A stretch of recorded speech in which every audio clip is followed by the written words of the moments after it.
Hello everybody.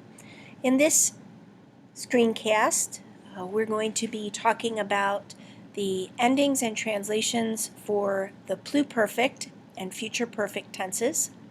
But before we get to that, let's do a bit of a review about the perfect system, beginning with, do you remember the names of the three tenses that are part of the perfect system?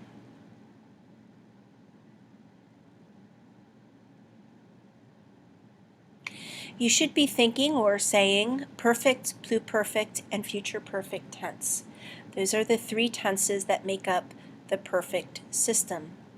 When you look at your blue chart, you'll notice that the perfect system tenses are divided from the present system tenses by a gray line. That dividing point means something very special to students of Latin, because it tells us about the principal part that all tenses of the perfect system are built upon. Can you remember that when we work below the gray line, which principal part do we use for the base of the perfect, pluperfect, and future perfect tenses?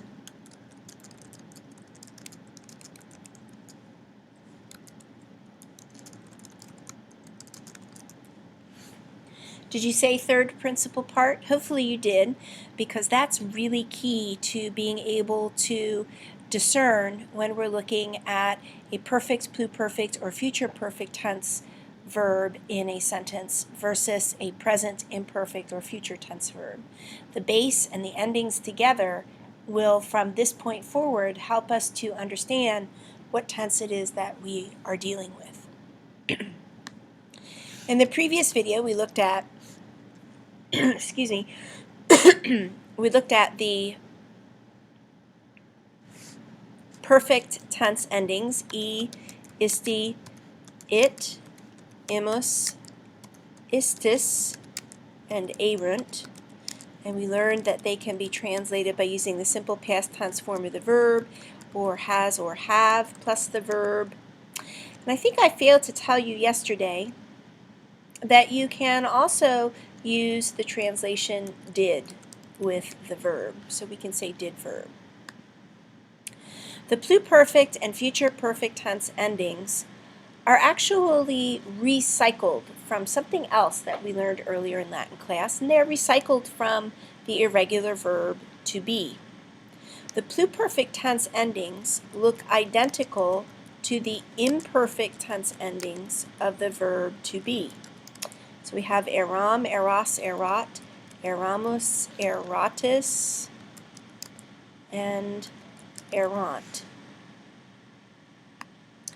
which are the imperfect tense endings of the verb to be, and when they are added to the base of the third principal part, they become the pluperfect tense form of that verb. Remember that the pluperfect tense is talking about an action that took place in the past prior to some other action that was already completed in the past. There's only one way to translate the pluperfect tense into English, and that's by using the helping verb had plus the past participle of the verb. So we can say things like had loved, or had given, had sent, had guarded. That's how we would translate the pluperfect tense. The future tense endings look nearly identical to the future tense endings for the irregular verb to be: ero, eris, erit, erimus, eritis. And here's where they're not going to be 100% identical. If we were talking about the verb to be, the ending would be erunt.